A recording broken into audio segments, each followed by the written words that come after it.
Hello champs, I hope you all are doing great. इस video में मैं आपके साथ बात कर रही हूँ इन्वेंट्री टर्नओवर रेशो के बारे में।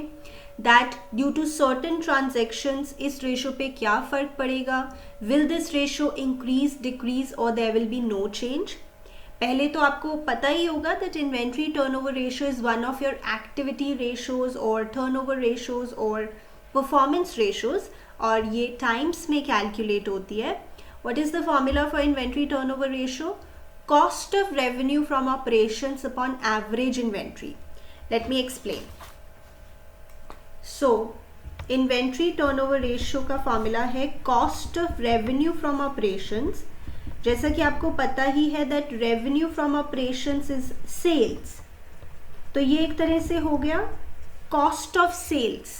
एक्चुअली आपके 11th क्लास का COGS ही है, cost of goods sold upon average inventory, that is opening inventory plus closing inventory upon 2.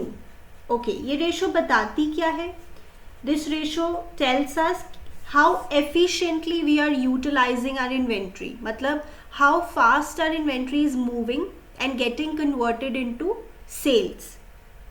वैसे तो ये रेशो हायर ही होनी चाहिए, हायर द बेटर, बट बहुत ज़्यादा भी नहीं होनी चाहिए। अगर ये रेशो वेरी हाई है तो भी अच्छी बात नहीं है। क्यों? If this ratio is very high that would mean कि एवरेज इन्वेंट्री काफ़ी कम है, मतलब इन्वेंट्री काफ़ी कम है, which can lead to working capital shortages, right. तो ये भी अच्छी बात नहीं है। हमारे पास अगर स्टॉक कम होगा दैट कैन मीन कि कंपेटिटर्स के पास ज़्यादा जा सकते हैं कस्टमर। स्टॉक हमारे पास एक ऑप्टिमम लेवल का तो होना ही चाहिए। और अगर ये रेशो वेरी लो है that would mean average inventory बहुत ज़्यादा है। एवरेज इन्वेंट्री ज़्यादा है that can mean accumulation of inventory, यानी हम अपनी इन्वेंट्री को जल्दी से सेल नहीं कर पा रहे। So that is also not good.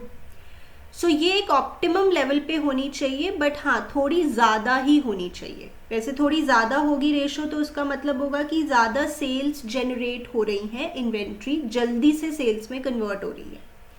अच्छा, अब एक और बात है, यहाँ पे तो है इन्वेंट्री टर्नओवर रेशो और हम बात भी कर रहे हैं कि इन्वेंट्री सेल्स में कन्वर्ट होने की बात कर रहे हैं। तो यहाँ पे हमने सेल्स क्यों नहीं लिया, मतलब रेवेन्यू फ्रॉम ऑपरेशंस क्यों नहीं लिया, cost of revenue from operations क्यों लिया है? इसके पीछे भी लॉजिक है। जैसे चांस आपको पता है जो स्टॉक होता है, जो साल के एंड में स्टॉक बच जाता है, closing stock, that is actually a part of purchases. Purchases में से ही स्टॉक बचता है, और परचेजेस को आप किस पे वैल्यू करते हो? ऑफ कोर्स कॉस्ट पे, यानी हमारी जो इन्वेंट्री है वो कॉस्ट पे वैल्यू हो रही है। तो अगर मैं ऊपर सेल्स ले लूँगी तो सेल्स में तो प्रॉफिट भी होता है। तो मेरे फॉर्मूले में यूनिफॉर्मिटी नहीं रहेगी कि ऊपर तो आप प्रॉफिट भी ले रहे हो और नीचे सिर्फ आप कॉस्ट ले रहे हो। दैट इज वाई हमें ऊपर भी सेल्स की कॉस्ट लेनी चाहिए। सेल्स की कॉस्ट मतलब कॉस्ट ऑफ गुड्स सोल्ड या cost of revenue from operations. Okay, तो मैंने थोड़ा सा वैसे आपको फॉर्मूला एक्सप्लेन कर दिया, बट इस वीडियो में मेरा फोकस रहने वाला है कि due to certain transactions will this ratio increase decrease और there will be no change. Okay, cost of revenue from operations, इसका भी आगे एक फॉर्मूला है। What is that? ये भी आप 11th से पढ़ते आ रहे हो। ओपनिंग इन्वेंट्री जो साल के शुरू में पड़ा है फैक्ट्री में, प्लस नेट परचेजेस और जो आपने सामान खरीदा है, प्लस डायरेक्ट एक्सपेंसेस, सामान खरीदते वक्त जो आपने डायरेक्ट एक्सपेंसेस किए हैं फैक्ट्री से रिलेटेड, जिन्हें आप ट्रेडिंग अकाउंट में शो करते थे, like wages, carriage inwards, freight inwards, manufacturing expenses, power, fuel, minus closing inventory. ठीक है, ये आपको ध्यान में रखना है। There is one more formula for that which again is very very simple. जैसे आप 11th क्लास में करते थे नेट सेल्स। मान लीजिए कोई चीज़ आपने 100 रुपीज़ की बेची और उसको बेच के आपको 20 रुपीज़ का प्रॉफिट हुआ, ग्रॉस प्रॉफिट, तो 80 रुपीज़ उसकी होगी कॉस्ट, राइट। COGS 80 होगा। अब इसी को 12th की फॉर्म में लिख देते हैं। You know, will change the words a little bit according to the companies act 2013। In place of net sales we will write revenue from operations, gross profit is gross profit only, and in place of COGS we'll write cost of revenue from operations, right? तो ये आपको ध्यान में रखना है, and this is again one formula that you have to remember. So let us look at the question now. Calculate inventory turnover ratio from the following information. Opening inventory दी हुई है, परचेजेस दिया हुआ है, क्लोजिंग इन्वेंट्री दिया हुआ है. Very very simple, basic है. पहले हम रेशियो कैलकुलेट कर देंगे, फिर आगे के जो पार्ट्स हैं वो अप्लाई करेंगे. Okay, so inventory turnover ratio is cost of revenue from operations upon average inventory. देखिए, अगर डायरेक्ट एक्सपेंसेस नहीं दिए हुए हैं तो we assume them to be nil. अब cost of revenue from operations का formula opening inventory plus net purchases plus direct expenses minus closing inventory. यहाँ पे डायरेक्ट एक्सपेंसेस नहीं है, so we can ignore them. 1,60,000 minus 60,000, तो ये आ गया आपका 1,80,000 माइनस 60, 1,20,000 हो गया न्यूमरेटर. और एवरेज में 20 plus 60 upon 2, so this is 40,000, average 40,000 है. तो 1,20,000 अपॉन 40,000, this is 3 times, यानी अभी right now हमारी रेशो 3 times है.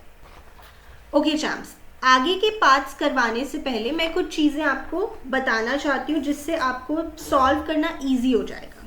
ठीक है, देखिए मैं आपको ये बताना चाहती हूँ, मान लीजिए आपने कुछ सामान खरीदा, आपने purchases of goods of course, तो उससे मेरे कॉर्फो पे क्या फर्क पड़ेगा. देखिए, you will have to think properly. CORFO क्या है?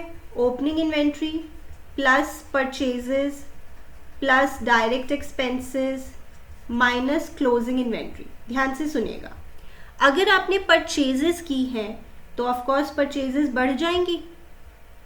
और सोचो, क्या स्टॉक भी बढ़ जाएगा eight the end of the year? Yes, अगर आपने ज़्यादा परचेजेस की हैं तो ज़्यादा स्टॉक भी बच जाएगा eight the end of the year, because closing stock is a part of purchases, यानी ये भी बढ़ जाएगा. Okay, be careful. अब ये प्लस में है, ये माइनस में है. अगर दोनों सेम वैल्यू से बढ़ रहे हैं, एक प्लस में है एक माइनस में है, एक्चुअली देखा जाए तो नो इफेक्ट. एक्चुअली देखा जाए तो ये कैंसिल आउट हो गया, नो इफेक्ट ऑन कॉर्फो. ठीक है चैम्प्स, इतनी बात समझ में आ रही है. अभी इस बात को ध्यान में रखिएगा, इससे मैंने क्वेश्चन में यूज करना है. अब बात करते हैं सेल की, सेल ऑफ गुड्स. अब देखिए इसका कॉर्फो पे क्या फर्क पड़ेगा. Again the same formula, opening inventory plus purchases plus direct expenses minus closing inventory. देखिए, अगर आपने सेल कर दिया है तो आपका जो क्लोजिंग स्टॉक है वो कम हो जाएगा, right, because you sold it, तो इट्स गोइंग आउट. तो आपका closing inventory at the end of the year जो बचा है वो कम हो जाएगा. I think this is easy for you to understand. और इस फॉर्मूला में सेल्स तो कहीं है नहीं, तो फाइनल इफेक्ट क्या हुआ, that your CORFO will, you tell me, ये नेगेटिव में है बच्चे. अगर नेगेटिव वैल्यू कम हो रही है, नेगेटिव वैल्यू कम हो रही है, तो आपका जो कॉर्फो की वैल्यू है वो बढ़ जाएगी. Can you appreciate this? CORFO will increase. Okay champs, वैसे भी आप सोच सकते हो, अगर आप ज्यादा सेल्स कर रहे हो तो जो कॉस्ट ऑफ सेल्स है वो भी तो ज्यादा हो जाएगी. ऐसे भी सोच सकते हो. अब इन दो बातों को आप ध्यान में रखिएगा, मैंने इसे क्वेश्चन में यूज करना है, राइट. चलिए देखते हैं. So the very first part is, okay champs, sale of goods for ₹20,000 और कॉस्ट है 16,000, यानी 16,000 का सामान आपने 20,000 में बेचा है.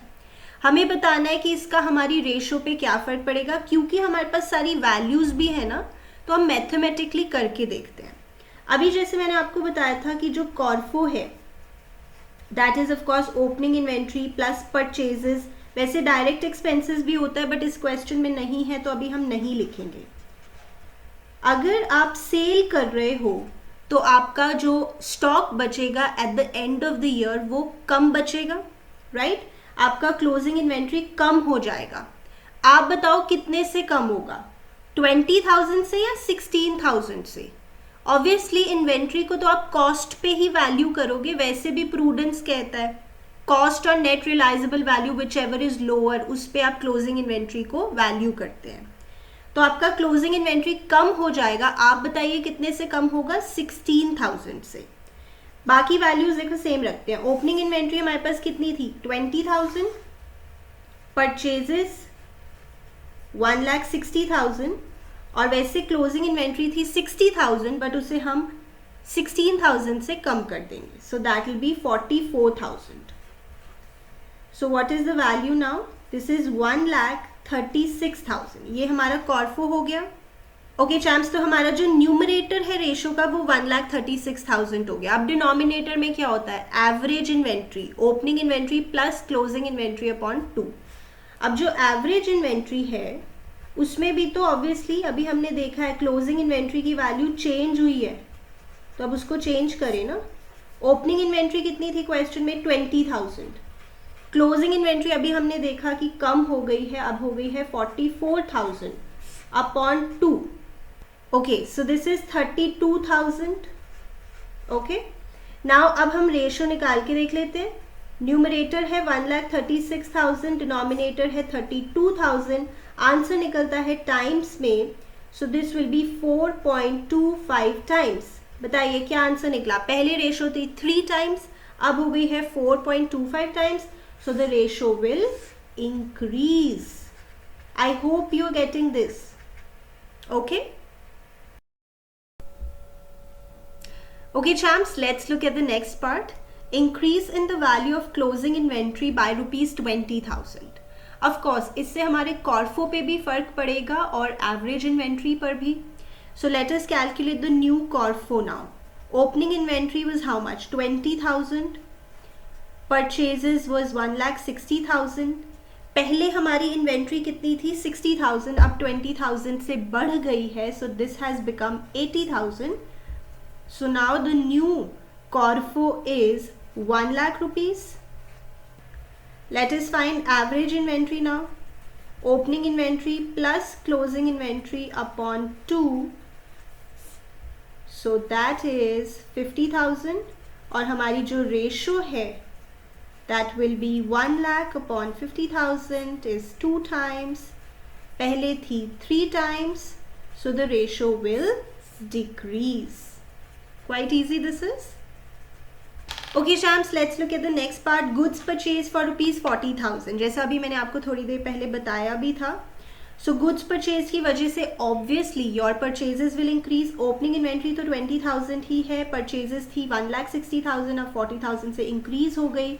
So now this will be 2 lakh and your closing inventory was 60,000. अब अगर आपने goods खरीदे हैं तो क्लोजिंग इन्वेंट्री बढ़ जाएगी, पहले थी 60,000, अब 40,000 से बढ़ जाएगी और अब हो जाएगी 1 lakh rupees.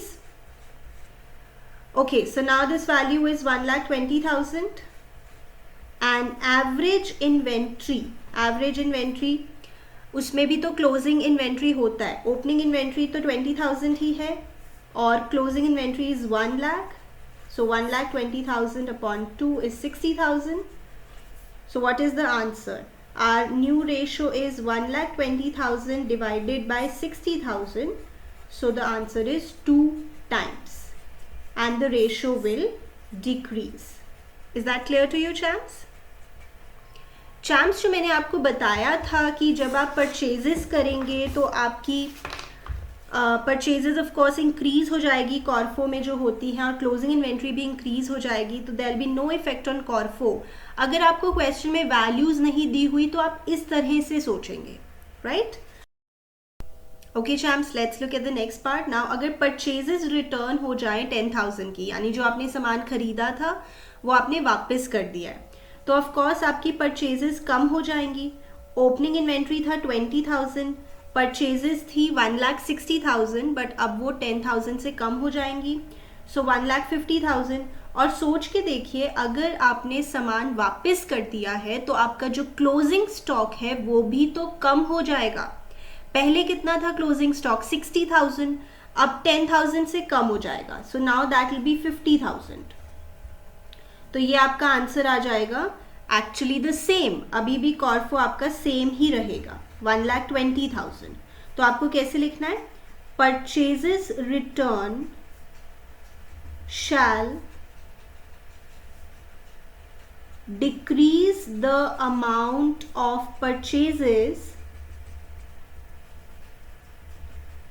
and of closing inventory by the same amount, और क्योंकि एक पॉजिटिव है एक नेगेटिव है तो ये नलिफाई हो गया, so there will be no effect on CORFO, वो सेम ही रहेगा, cost of revenue from operations, right. अच्छा, अब इसका डिनोमिनेटर देखते हैं, average inventory, opening inventory 20,000 plus closing inventory upon 2, so this is 70,000 upon 2, 35,000. Okay, so 1,20,000 upon 35,000, the answer will be 3.43 times, और पहले क्या थी आपकी ratio 3 times originally, so the ratio will increase. Is that clear, champs? Okay, champs, let's look at the next part. Goods costing ₹5,000 withdrawn for personal use. आप बताइए इसकी journal entry क्या होती है, drawings account debit to purchases. Purchases की value हो रही है कम और गुड्स जा रहे हैं, तो क्लोजिंग इन्वेंट्री की वैल्यू भी हो रही है कम, right. Goods are going out of the business, so the closing stock is also getting reduced. Let us calculate the new CORFO. Opening inventory तो वही है 20,000, परचेजेस थी 1,60,000, 1,60,000 में से 5,000 की परचेजेस की वैल्यू कम हो गई, so that will be 1,55,000 minus closing inventory, पहले थी 60,000 अब 5,000 से कम हो गई, so that will be 55,000 and your Corfo will still remain the same. वही लॉजिक है, purchases are getting reduced and closing stock is also getting reduced by the same amount, so Corfo will remain the same क्योंकि एक positive value है एक negative value है, right. और जो आपकी एवरेज इन्वेंट्री है, ओपनिंग इन्वेंट्री तो वही 20,000, क्लोजिंग इन्वेंट्री जैसे अभी हमने देखा 55,000, so this is 75,000 divided by 2, 37,500. So your final answer of the ratio is 1,20,000 upon 37,500, that is 3.2 times. So आपका conclusion क्या है, that the ratio will increase, right champs? Okay, so जो last part है वो मैं आपको solve करने के लिए दे रही हूँ, आपने मुझे comment section में इसका answer लिख के बताना है, and if your answer is correct, I'll give you a heart, तो आपको पता लग जाएगा that your answer is correct। और भी बाकी सभी रेशियोज से रिलेटेड इस तरह के क्वेश्चंस मैं आपके लिए अपलोड करने वाली हूँ। आपकी अगर कोई स्पेसिफिक रिक्वेस्ट है किसी भी वीडियो से related, any type of question you want me to solve, so do let me know in the comment section and please like the video, subscribe to our channel for a lot of insights and knowledge, and keep learning and I'll keep teaching. See you in my next video.